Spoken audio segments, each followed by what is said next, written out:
নমস্কার বন্ধুরা, আমার হোম কুকিংয়ে আপনাদের সবাইকে স্বাগত।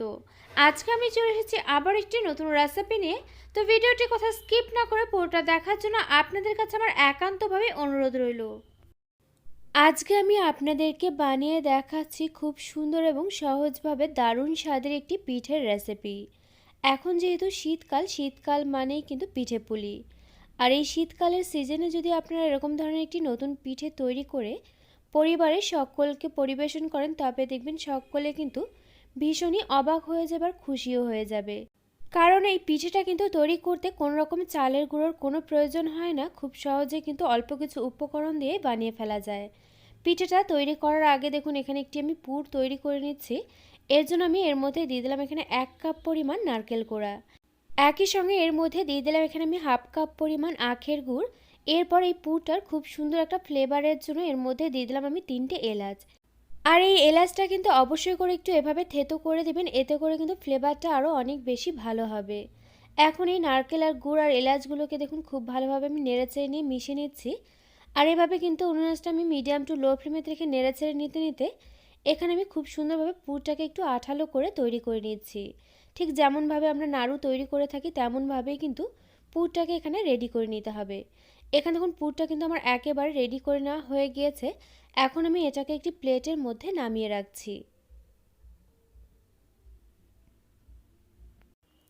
এরপর আমি দেখুন এখানে একটি অন্য কড়া বসিয়ে দিয়েছি। কড়ার মধ্যে দিয়ে দিচ্ছি এখানে 2 কাপ পরিমাণ দুধ। এই পিঠেটা কিন্তু তৈরি করার সময় অবশ্যই করে একটি কাপ বা বাটি যে কোনো কিছু মেপে এখানে সমস্ত উপকরণগুলো ব্যবহার করবেন, তবে দেখবেন এই পিঠেটা কিন্তু একেবারে পারফেক্টভাবে তৈরি হবে। দুধটা যখন এরকমভাবে ফুটতে শুরু করবে তখন কিন্তু উন্নাসটা একেবারে লো ফ্লেমেতে করে দিতে হবে। লো ফ্লেমেতে করে দেওয়ার পর এরপর আমি এর মধ্যে দিয়ে দিচ্ছি যে কাপ মেপে এখানে আমি 2 কাপ পরিমাণ দুধ দিয়েছিলাম সেই কাপ মেপেই 1 কাপ পরিমাণ সুজি। সুজিটা দেওয়ার সময় অবশ্যই করে উনুনটা কিন্তু লো ফ্লেমেতে রাখতে হবে। আর অল্প অল্প করে এভাবে ঢেলে দিতে হবে, একবারে কিন্তু ঢেলে দেওয়া যাবে না, তাতে করে কিন্তু সুজিগুলো দলা পাকিয়ে যেতে পারে। এভাবে কিন্তু দেখুন হালকাভাবে একটু নেড়েচেড়ে নিতে নিতে দেখবেন সুজিটা ঘন হয়ে আসবে। এর মধ্যেই দেখুন দিয়ে দিচ্ছি এখানে আমি স্বাদ মতো একটুখানি নুন। নুনটা কিন্তু অতিরিক্ত দিইনি, অল্প পরিমাণ করেই কিন্তু দিয়ে দিলাম। আর বন্ধুরা এই পিঠেটা কিন্তু তৈরি করার সময় এখানে যেমন আমি দুধ দিয়ে পিঠেটা তৈরি করছি, তবে আপনারা চাইলে কিন্তু দুধের পরিবর্তে এখানে শুধুমাত্র জল ব্যবহার করেও এই পিঠেটা তৈরি করে নিতে পারেন। আর এই পিঠেটা কিন্তু না শুধুমাত্র শীতকাল বলে না, যে কোনো সময় যে কোনো সিজনে কিন্তু এভাবে ঝটপট করে বাড়িতে তৈরি করে ফেলতে পারেন। তো এখানে দেখুন সুজিটা এভাবে নেড়েচেড়ে নিতে নিতে কিন্তু একটি ডোয়ের আকার নিয়ে নিয়েছে। এখন এই সুজিটাকে আমি নামিয়ে নিয়ে ঢাকা চাপা দিয়ে রেখে দিব 5 মিনিটের জন্য। ফিরে এলাম 5 মিনিট পর। এখানে দেখুন একটি বোলের মধ্যে কিন্তু আমি সুজির ডোটাকে রেখে একটি প্লেট দিয়ে এভাবে ঢেকে রেখেছিলাম। আর এই ডোটা কিন্তু 5 মিনিট মতো রেস্টে রেখে দিয়েছি, তবে একেবারে কিন্তু ঠান্ডা করে নিইনি, একটু গরম অবস্থাতেই কিন্তু এর মধ্যে দিয়ে দিতে হবে এখানে 1 চামচ পরিমাণ ঘি।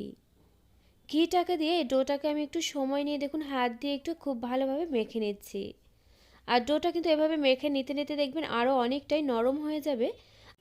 আর সুজির যে একটি দানা দানা ভাব থাকে সেটা কিন্তু আর থাকবে না। তো এখানে দেখুন আমি হাত দিয়ে কিন্তু সুজির ডোটাকে খুব ভালোভাবে মেখে নিয়েছি। আর এখানে দেখুন ডোটা কিন্তু অনেকটাই সফট হয়ে গিয়েছে, আপনারা নিশ্চয়ই দেখেই বুঝতে পারছেন। এরপর দেখুন এই ডোয়ের থেকে ছোট ছোট করে একটু হাত দিয়ে আমি লেচি কেটে নিচ্ছি। এভাবে লেচি কেটে নিয়ে দেখুন আমি পিঠেগুলোকে তৈরি করে নিচ্ছি। আপনারা একটু ভালো করে দেখলে বুঝতে পারবেন কতটা সহজে এই পিঠেগুলো তৈরি করে নেওয়া যায়। প্রথমে একটু এভাবে হাত দিয়ে দেখুন গোল করে একটু চ্যাপ্টা করে নিতে হবে। এরপর কিন্তু দুটো হাতের সাহায্যে দেখুন এটাকে একটি বাটির শেপ এভাবে দিয়ে নিতে হবে। এভাবে দেখুন একটি ছোট বাটির শেপে কিন্তু এটাকে আমি তৈরি করে নিয়েছি। এরপর যে পুরটাকে আমি রেডি করে রেখেছিলাম তার থেকে দেখুন অল্প পরিমাণ করে পুর আমি হাতের মধ্যে নিয়ে এটাকে একটু হালকা লম্বা শেপ দিয়ে এভাবে তৈরি করে নিতে হবে। এভাবে একটু দেখুন তৈরি করে নেওয়া হয়ে গেলে এটাকে আমি এই বাটির যে শেপ বানিয়ে রেখেছিলাম তার একেবারে মাঝ বরাবরই কিন্তু এভাবে দিয়ে দিলাম। এখন দেখুন দুটো সাইড থেকে কিন্তু এভাবে একটু চেপে নিয়ে এটাকে এভাবে হাত দিয়ে একটু আটকে নিয়ে তারপর দুটো সাইড থেকে কিন্তু এটাকে ভালো করে একটু এভাবে মুড়ে দিতে হবে। এভাবে একটু মুড়ে দেওয়া হয়ে গেলে এটা কিন্তু দেখুন একটু লম্বা শেপেরই মনে হচ্ছে, তবে এটাকে আমি হাত দিয়ে আরেকটু খুব ভালোভাবে দেখুন এভাবে একটু লম্বা শেপ দিয়ে বানিয়ে নিচ্ছি। আর এই পিঠেটা কিন্তু দেখুন আমি একটু চমচম যেমনটা হয় ঠিক তেমনভাবে কিন্তু একটু লম্বা শেপ দিয়ে এভাবে চমচমের মতো করেই বানিয়ে নিলাম। এই পিঠেটা যেহেতু নির্দিষ্ট কোনো নাম নেই যার জন্য কিন্তু আমি এই পিঠেটার নাম দিয়েছি চমচম পিঠা, যেহেতু এটা দেখতে কিন্তু একেবারে চমচমের মতোই হবে। তবে আপনাদের যদি মনে হয় এই পিঠের অন্য কোনো নাম দেওয়া যায়, সেটা কিন্তু আমাকে অবশ্যই করে কমেন্টে জানাতে পারেন। একই পদ্ধতিতে কিন্তু দেখুন আমি বেশ কয়েকটি পিঠে এখানে তৈরি করে নিয়েছি। এখন এই পিঠেগুলোকে আমি ভাপিয়ে নেব। এর জন্য দেখুন এখানে একটি কড়াতে আমি দিয়ে দিয়েছি পরিমাণ মতো জল। এর ওপর আমি দিয়ে দিলাম একটি ছিদ্রি থালা। থালাটার গায়ে আমি খুব ভালোভাবে একটু সাদা তেল মেখে নিয়েছিলাম, যার জন্য কিন্তু পিঠেগুলো এখানে লেগে থাকবে না। এরপর এই পিঠেগুলোকে আমি দিয়ে দিলাম, যদিও একবারে আমি সমস্ত পিঠেগুলো কিন্তু এখানে দিইনি। দুবারে কিন্তু পিঠেগুলোকে ভাপিয়ে নিতে হবে, যাতে করে এখানে পিঠেগুলোর গায়ে গায়ে লেগে না যায়। আর এগুলো কিন্তু দেখবেন যখন ভাপ হবে তখন কিন্তু পিঠেটা আরও অনেকটা ফুলে উঠবে। আর ভাপানোটা একটু যাতে করে তাড়াতাড়ি হয়, যার জন্য কিন্তু দেখুন ছিদ্রটাকেও আমি একটু বন্ধ করে দিলাম। এতে করে কিন্তু দেখুন এখানে আমার ৮ থেকে ১০ মিনিটের মধ্যে এগুলো খুব ভালোভাবে ভাপিয়ে নেওয়া হয়ে গিয়েছে।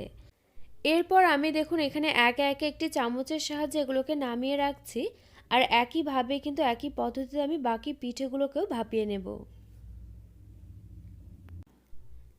পিঠেগুলো নামিয়ে নেওয়ার পর এখানে দেখুন আমি নিয়েছি এখানে কেনা নারকেলের গুঁড়ো। এই নারকেলের গুঁড়োর মধ্যে আমি পিঠেটাকে একটু দেখুন এভাবে কোট করে নিচ্ছি। এতে করে কি হবে, পিঠেটা যেমন দেখতে ভালো হবে, খেতেও কিন্তু দুর্দান্ত লাগবে। আপনারা চাইলে কিন্তু এভাবে নারকেলের গুঁড়ো ব্যবহার না করে বাড়িতে যে নারকেল হয় সেটাকে কিন্তু কুড়িয়ে নেওয়ার পর মিক্সিতে খুব ভালোভাবে একটু আরেকটু গুঁড়ো করে নেওয়ার পর কিন্তু সেটাও এখানে এভাবে ব্যবহার করতে পারেন। আর বন্ধুরা, এই পিঠেটা কিন্তু শুধুমাত্র শীতের সিজন বলে না, আপনারা কিন্তু যে কোনো সময় যে কোনো সিজনে কিন্তু চটপট করে এই পিঠেটা বাড়িতে তৈরি করে ফেলতে পারেন। যখন খাবেন তখনই কিন্তু দেখবেন এই পিঠেগুলো খেতে দুর্দান্ত লাগছে। আর আপনারা নিশ্চয়ই এগুলো দেখেই বুঝতে পারছেন যে এই পিঠেগুলো খেতে ঠিক কতটা টেস্টি হতে পারে। আর এই পিঠেটা ঠিক কতটা নরম হয়েছে, এখানে দেখুন আমি আপনাদেরকে একটি ভেঙে নিয়ে এভাবে দেখিয়ে দিলাম। আর এই রেসিপিটি যদি আপনারা একবার এভাবে বাড়িতে ট্রাই না করেন, তবে কিন্তু খুব ভালো একটি পিঠের রেসিপি আপনারা মিস করে যাবেন। তো আমার এই রেসিপিটি আপনাদের কাছে কেমন লাগলো অবশ্যই একটি লাইক দিয়ে কমেন্ট করে জানাতে কিন্তু ভুলবেন না। কারণ আপনাদের একটি লাইক, একটি কমেন্ট কিন্তু আমাকে এরকম নতুন নতুন ভিডিও বানাতে আরও অনেক বেশি উৎসাহিত করবে।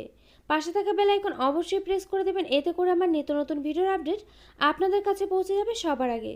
তো আজকের মতো ভিডিওটা এই পর্যন্ত, আবারও পরে দেখা হচ্ছে অন্য কোনো নতুন ভিডিওর সঙ্গে। আর আমার এই ভিডিওটি শেষ পর্যন্ত দেখার জন্য আপনাকে জানাই অসংখ্য ধন্যবাদ।